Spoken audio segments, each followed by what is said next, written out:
Hello and welcome to China Shortcuts, the European Chamber's weekly catch-up on China's business landscape. This episode was recorded on 23rd July 2025. According to data published by China's Ministry of Commerce on 19th July, in the first half of the year, the country's actual use of foreign direct investment continued to trend downward compared to the same period last year. The total value of utilized FDI was over 423 billion yuan in the January-June period, 15.2% lower than in the first half of last year. This was the sharpest year-on-year decline recorded since February. Nearly three-quarters of the total value of FDI was utilized in the services sector, with the remaining one-quarter channeled into manufacturing. On 18th July, China's National Development and Reform Commission, Ministry of Finance and Ministry of Commerce, along with 4 other government branches, jointly issued the notice detailing measures aimed at encouraging foreign invested enterprises in China to reinvest their profits locally. Support measures listed in the notice include flexible long-term lease of industrial land and other arrangements to reduce land use costs, tax support policies, and streamlined processes for newly established entities. The notice also urges the relevant authorities to strengthen the monitoring of reinvestments by foreign invested firms to better assess their contribution to China's economic and social development. For the past 2 consecutive years, the European Chamber's Business Confidence Survey found that 3/4 of respondents plan to reinvest some of their profits earned in the Chinese mainland. At the same time, the value many chamber members are reinvesting is trending downwards, with 37% of respondents reporting in 2025 that they are planning to invest less than their historical average.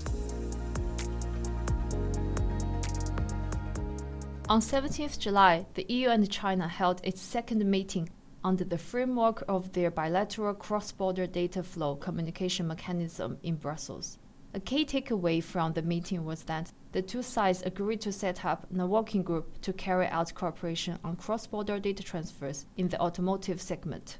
The meeting was co-chaired by Sabine Weyand, Director General of the Directorate General for Trade of the European Commission, and Wang Qingtao, Vice Minister of the Cyberspace Administration of China, who launched the mechanism in August 2024.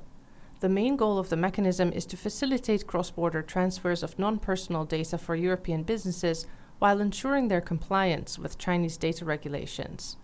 The Chamber's Business Confidence Survey 2025 showed that the majority of Chamber members are no longer dissatisfied with China's cross-border data regulations.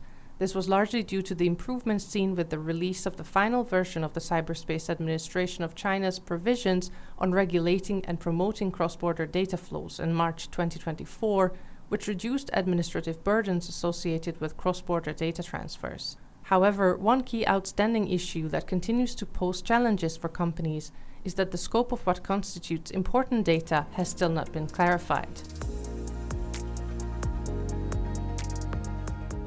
The 25th EU-China Summit will take place in Beijing on 24th July 2025, during which it is expected that President of the European Council, Antonio Costa, and President of the European Commission, Ursula von der Leyen, will meet with Chinese President Xi Jinping and Chinese Premier Li Qiang.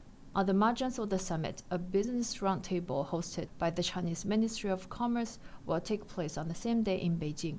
The roundtable will comprise 2 sessions, one with EU and Chinese CEOs and one with EU and Chinese state leaders.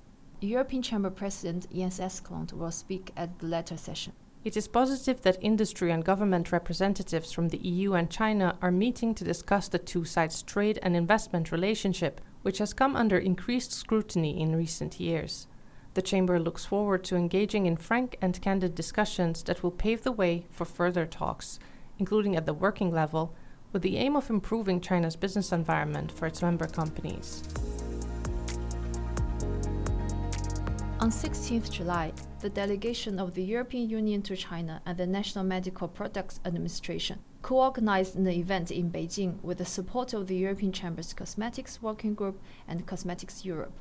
The key topic of discussion was the cosmetics regulatory supervision systems in the EU and China.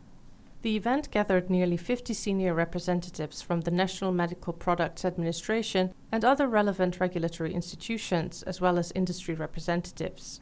Participants engaged in in-depth exchanges on critical issues pertaining to the alignment and differences between EU and Chinese regulatory systems. On the same day, the chair and vice chairs of the Chamber's Cosmetics Working Group attended an exclusive meeting with Xu Jinghe, Deputy Commissioner of the National Medical Products Administration, or NMPA, and Director General Li Fang of the NMPA Cosmetics Supervision Department. The Cosmetics Working Group briefed the NMPA on current industry concerns and expressed its aspiration to participate more actively in future regulatory formulation, establishment, and implementation processes, with the goal of fostering deeper EU-China cooperation in the sector. Thanks for listening, and don't forget to tune in again next week. In the meantime, please find useful links in the episode notes.